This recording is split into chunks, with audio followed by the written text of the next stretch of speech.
शोधायचं कसं? न्यायासाठीचा प्रवास सोपा आहे का? तुमच्या हक्कांची संपूर्ण माहिती आहे का? कायद्याचे गूढ उलगडणार, सत्य समजावून सांगणार तज्ञ वकील, महत्त्वाच्या कायद्यांपासून ते गुंतागुंतींच्या प्रकरणांपर्यंत स्पष्ट उत्तर, ठोस मार्गदर्शन. एक व्यासपीठ जिथे प्रत्येक प्रश्नाला मिळेल योग्य उत्तर. लवकरच येत आहे कायद्याचा नवा कट्टा, फक्त BBS न्यूज नेटवर्क 24 तासवर, जिथे प्रत्येक शब्दाला असतो न्यायाचा आधार. मित्र हो, नमस्कार. तंत्र शिक्षणातला सुवर्णकाळ, प्राचार्य प्रशांत पाटील यांच्या लेखाचं वाचन मी करतोय. निवेदक दत्ता सरदेशमुख. तंत्र शिक्षणातला सुवर्णकाळ.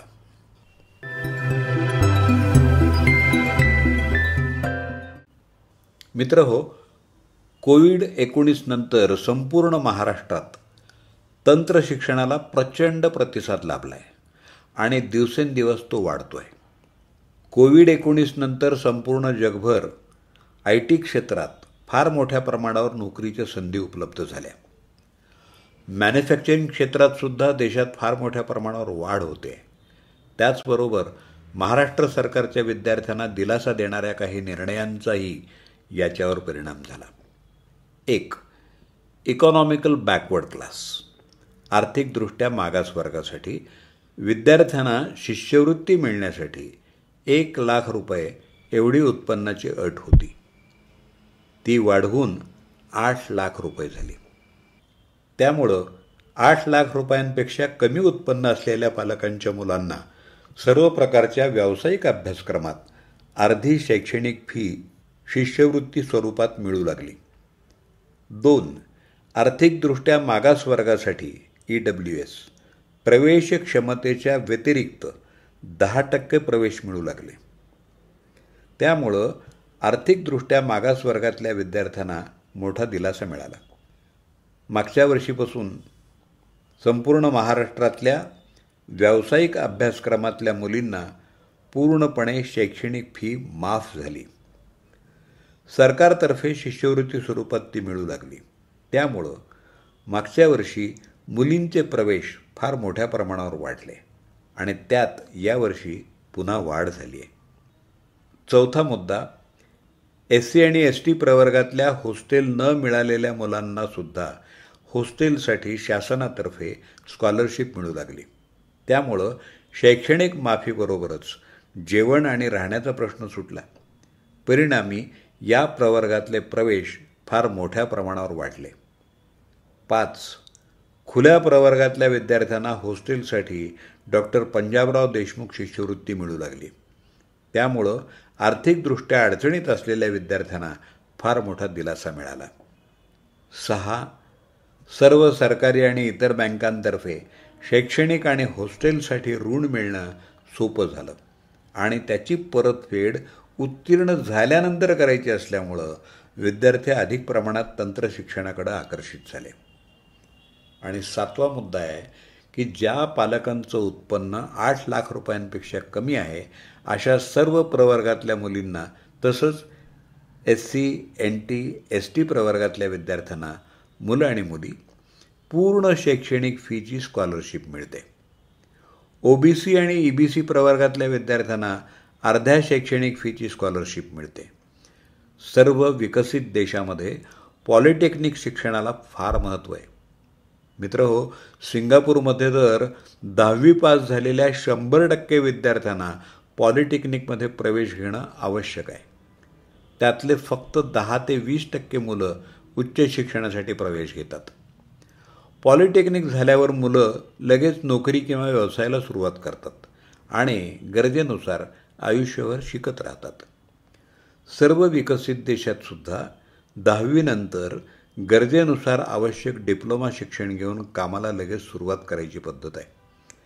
गरजेनुसार बदलणाऱ्या तंत्रज्ञानानुसार ते आयुष्यभर स्वतःला अद्ययावत ठेवत राहतात. अपडेट.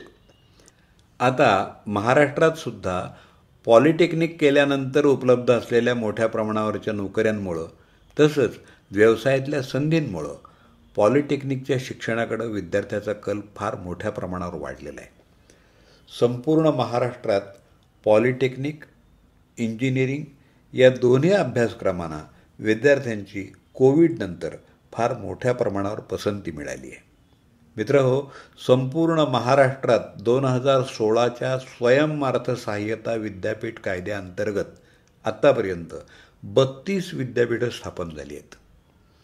आत्ताच सांगितल्याप्रमाणे वेगवेगळ्या स्कॉलरशिप मिळाल्यामुळं विद्यार्थ्यांना दिलासा मिळाल्याचं मी म्हटलंच आहे. परंतु स्वयंअर्थसहाय्यता विद्यापीठात कोणत्याही प्रकारची शिष्यवृत्ती मिळत नाही. तरी देखील पुणे विद्यापीठांतर्गत असलेल्या इंजिनिअरिंग कॉलेजमध्ये प्रवेशित विद्यार्थ्यांपेक्षाही स्वयंअर्थसहाय्यता विद्यापीठांमधल्या प्रवेशित विद्यार्थ्यांची संख्या अधिक झाली आहे. संपूर्ण महाराष्ट्रात 11वीचे प्रवेश तसंच आर्ट्स, कॉमर्स आणि सायन्स सिनियर कॉलेजच्या प्रवेश संख्येत फार मोठ्या प्रमाणावर घट होत असताना पॉलिटेक्निक तसंच इंजिनिअरिंग कॉलेजच्या प्रवेशाच्या प्रमाणात वाढ झाली आहे. याचं कारण नोकरी तसंच व्यवसायात फार मोठ्या संधी उपलब्ध आहेत.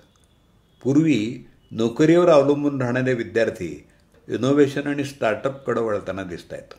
आता विद्यार्थ्यांचा स्वतःचा रोजगार किंवा व्यवसाय सुरू करण्याकडं फार मोठ्या प्रमाणावर कल वाढतोय. सरकारच्या स्टार्टअपसाठी नवीन धोरणात्मक निर्णयाचाही फायदा होतोय. महाराष्ट्रात नवीन स्थापन झालेल्या विद्यापीठांनी तंत्र शिक्षणात फार मोठ्या प्रमाणावर गुंतवणूक केली. सरकारच्या कौशल्य विकासासाठी मदत करण्याच्या धोरणामुळं सर्व खाजगी कंपन्यांनी आपला CSR फंड कौशल्य विकासाकडे वळवला आहे.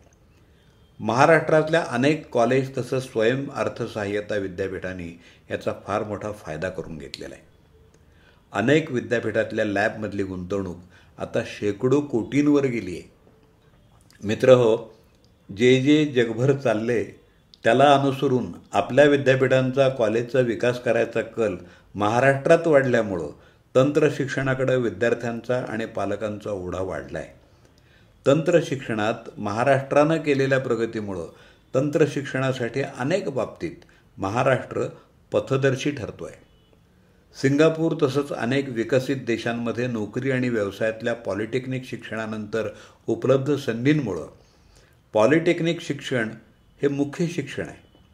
आपल्याही देशात कोविडनंतर तसंच येणाऱ्या काळात पॉलिटेक्निक आणि इंजिनिअरिंग शिक्षणाच्या बाबतीत लक्षणीय वाढ होताना दिसते आहे.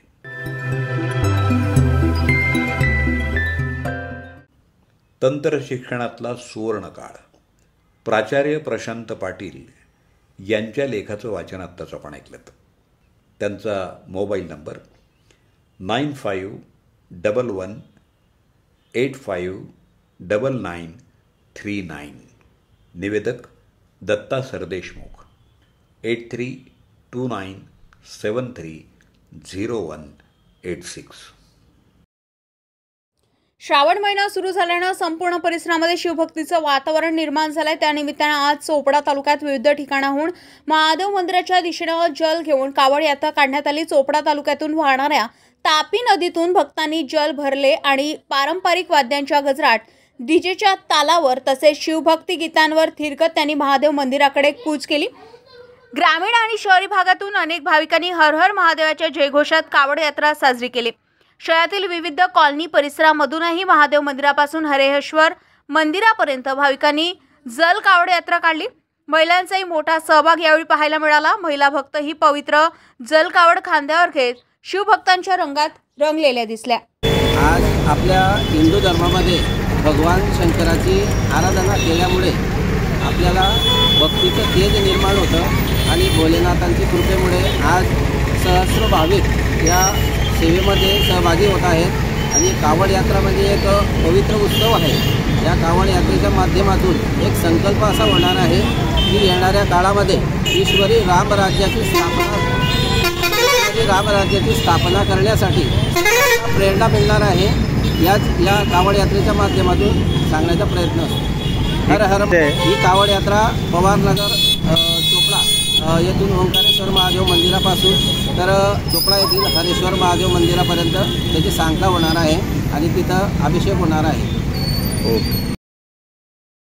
नाशिक महानगरपालिकेच्या सार्वजनिक आरोग्य विभागाच्या वतीने जाहीर आवाहन. गुइलेन बॅरे सिंड्रोम अर्थात GBS ला घाबरू नका, पण दक्षता घ्या. पाणी उकळून प्या. स्वच्छ आणि ताजे अन्न सेवन करा. शिजलेले व न शिजलेले अन्न एकत्रित ठेवू नका. लक्षात ठेवा, अचानक पायात किंवा हातात कमजोरी किंवा लकवा, चालताना त्रास किंवा अशक्तपणा, बऱ्याच दिवसांपासून डायरिया अशी लक्षणे आढळल्यास त्वरित डॉक्टरांचा सल्ला घ्यावा व तात्काळ उपचार सुरू करावा. सार्वजनिक आरोग्य विभाग, मनपा नाशिक द्वारे जनहितार्थ प्रसारित. शेतकऱ्यांसाठी मुंबई बंद करायला आमचा पूर्ण पाठिंबा असेल, बाळा नांदगावकर यांचं प्रतिपादन.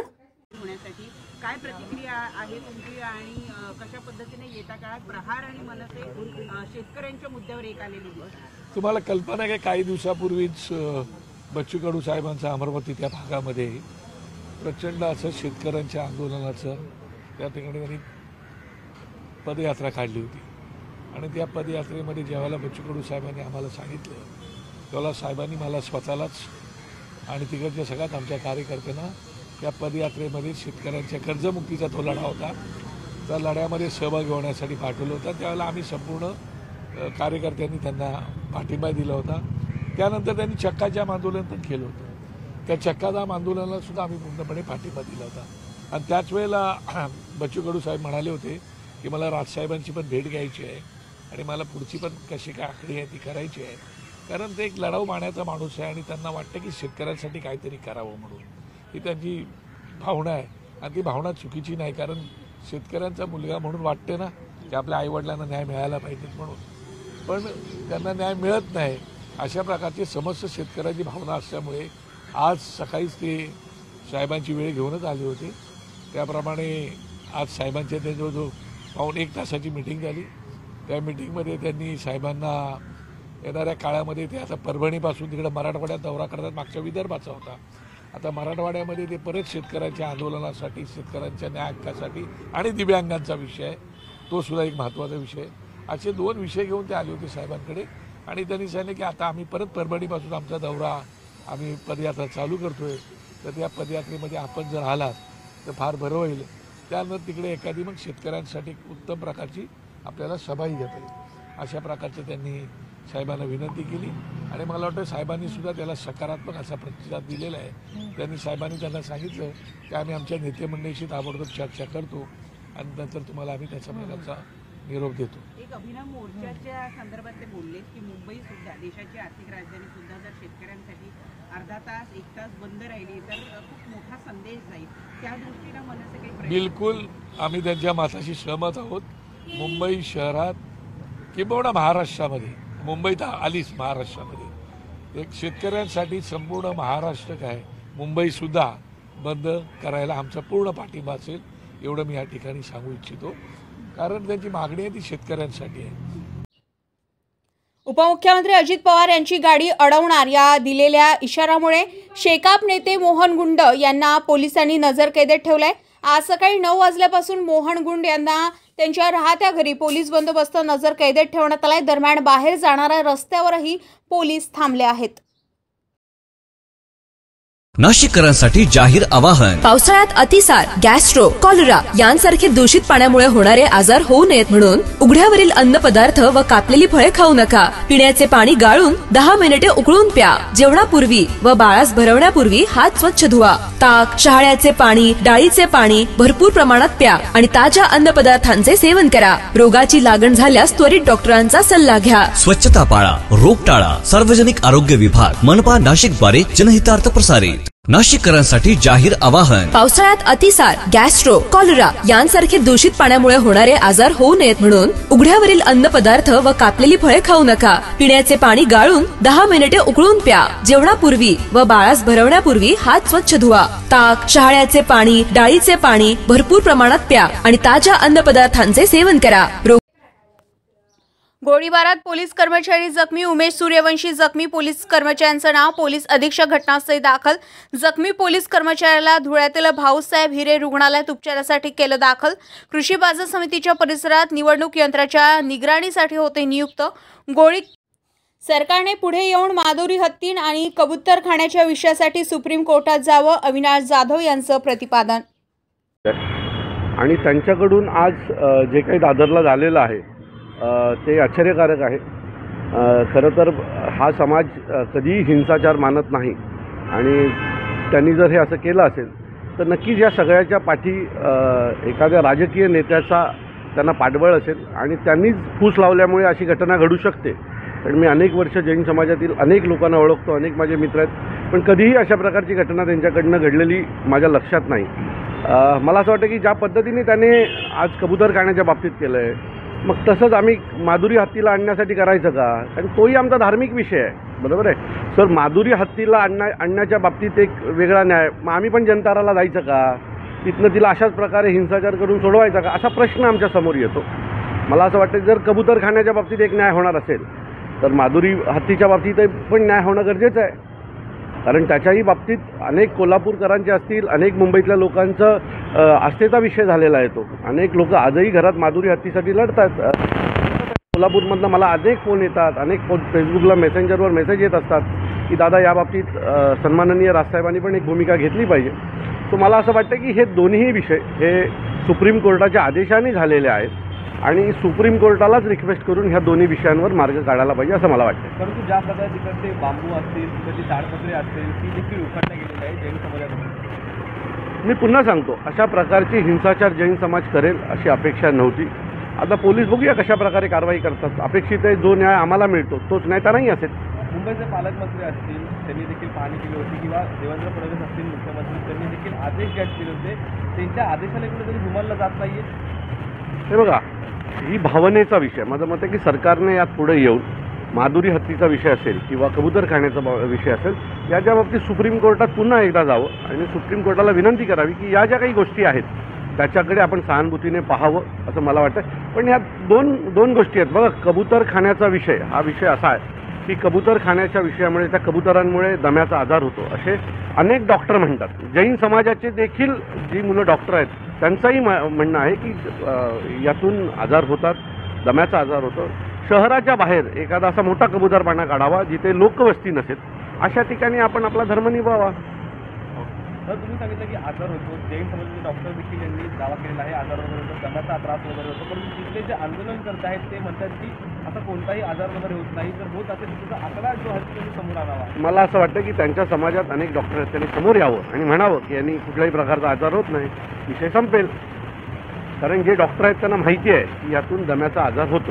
गेल्या काही दिवसांपूर्वी निरावरते आंदोलन केलं होतं, त्यावेळेस पोलिसांचा मोठ्या प्रमाणात पोलीस पाठवा होता, अनेक गाड्या देखील पोलिसांच्या होत्या. त्यावेळेस मनसेचा कार्यकर्ते किंवा मीरा भाईंदरमधील सामान्य नागरिक असेल त्यांना जायचे पोलिसांनी अटक केली होतं. परंतु आता दादरमध्ये देखील मोठा पोलिसांचा पाऊस, मला असं वाटतं की पाऊस पाठ आहे, पिंजर देखील तिकडे लागत. अजूनपर्यंत एकाही आंदोलन करताना पोलिसांनी ताब्यात. माझं म्हणतं पोलिसांना त्यांचं काम करू द्या योग्य वेळ. नाशिक महानगरपालिका सार्वजनिक आरोग्य विभागाच्या वतीने जाहीर निवेदन. शहरात वाढत्या तापमानामुळे उष्माघात अर्थात हीट स्ट्रोक होण्याची शक्यता नाकारता येत नाही. अशा वेळी उपचार न केल्यास डिहायड्रेशनमुळे मृत्यू ओढावू शकतो. म्हणूनच वाढत्या तापमानात फार वेळ कष्टाची कामे करणे टाळावे. उष्णता शोषून घेणारे काळ्या किंवा भडक रंगाचे कपडे वापरू नये. पाणी भरपूर प्यावे. बाहेर जाताना गॉगल्स, टोपी, छत्री इत्यादींचा वापर करावा. मळमळ, उलटी, थकवा येणे, ताप येणे अशी उष्माघाताची लक्षणे आढळल्यास त्वरित डॉक्टरांचा सल्ला घ्या. नाशिक महानगरपालिका नाशिकच्या वतीने जनहितार्थ प्रसारित. जालना शहरातील भक्तेश्वर नगर जालना येथे काल रात्री गस्त घालत असताना गोपनीय माहितीच्या आधारे भक्तेश्वर नगर जालना येथील करण किसन लांडगे नावाच्या व्यक्तीला ताब्यात घेऊन झडती घेण्यात आली. त्याच्याकडून एक पिस्तल, 2 मॅगझीन आणि एक पिवळ्या धातूची पिस्तल जप्त करण्यात आली. या आरोपी विरुद्ध तालुका जालना पोलीस स्टेशनमध्ये गुन्हा दाखल करण्यात आलाय. ही माहिती स्थानिक गुन्हे पथकाचे प्रमुख पंकज जाधव यांनी दिली आहे. तर काय कारवाई केली काय सांगा? काल दिनांक 5 ऑगस्ट 2025 रोजी स्थानिक गुन्हे शाखेच्या पथकाला माहिती मिळाली की एक इसम त्याच्यासोबत एक गावठी पिस्टल आणि 2 मॅगझीन आहे अशा गुप्त माहितीच्या आधारे एक पथक तयार करून पेट्रोलिंग करत असताना इसम नामे करण किसन लांडगे यास ताब्यात घेतले व त्याची झडती घेतली असता त्याच्याकडून एक पिस्टल, एक गावठी बनावटीचे पिस्टल आणि 2 मॅगझीन आणि एक पुंगळी,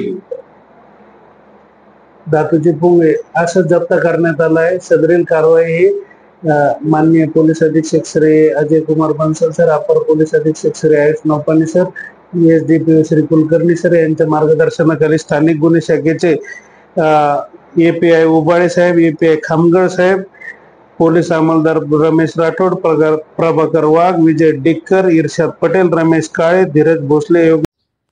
आमदार रोहित पवार दादरच्या कबूतरखाना परिसरात दाखल. मनपाकडून लवकरात लवकर पर्यायी जागा दिली पाहिजे. कबूतरखान्यावरील बंदी विरोधात जैन समाज आक्रमक.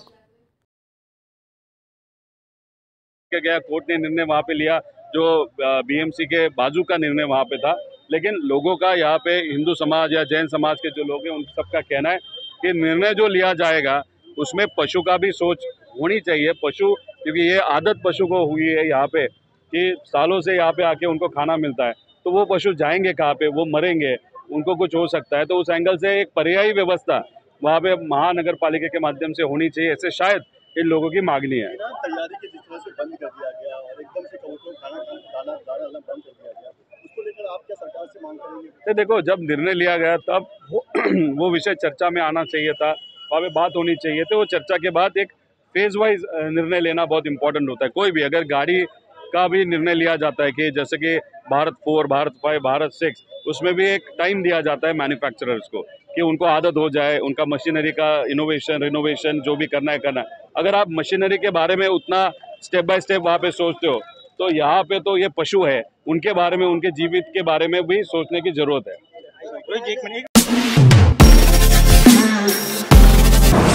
नमस्कार नाशिककर, आज आपण आहोत ललित रुंठा ग्रुप यांच्या रुंठा फ्लोरेन्झा या प्रोजेक्टला. तर हा प्रोजेक्ट आहे प्रीमियम लोकेशनला, म्हणजेच गोविंद नगर जवळ. या प्रोजेक्टमध्ये आपण 20हून अशा लक्झरियस अमेनिटीज दिलेल्या आहेत, जसे की वॉकिंग ट्रॅक, मल्टीपर्पज हॉल आणि यासारख्या भरपूर अशा युनिक अमेनिटीज. चला तर मग बघूया आपण आपला सॅम्पल फ्लॅट. तर हा आहे आपला प्रशस्त असा लिव्हिंग रूम आणि याला आपण सुंदर अशी बाल्कनी दिलेली आहे. हा आहे आपला डायनिंग टेबल. तर हा आहे आपला किचन एरिया आणि आपण इथे किचन चॉपिंग काउंटर वेगळं दिलेलं आहे.